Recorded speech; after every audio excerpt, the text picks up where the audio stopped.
paradis. Tomiova beaucoup izao rehetr'izao ny fiainanaza manjary vaovao. Ny tongotro rôde manaky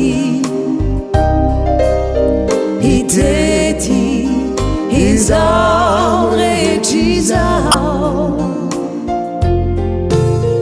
nalavitry zany nakaky satria tiai ianao.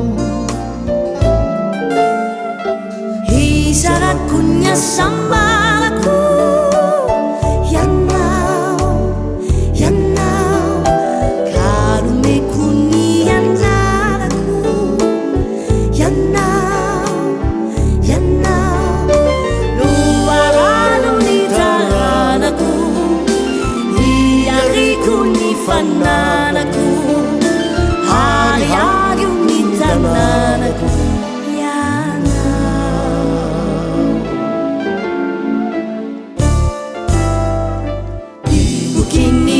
faliana lasa izay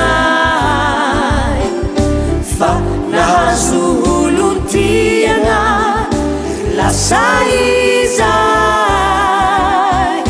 to zavatra nirina lasa izay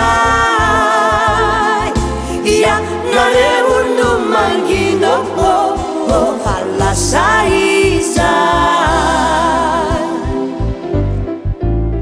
kinanzo no nitonga ireto zafikely tsy langa nasomonga fa tena tsy tafelifely niafaliny fo iasambaratsaina de zapanao toko fa mamindray ny miaina.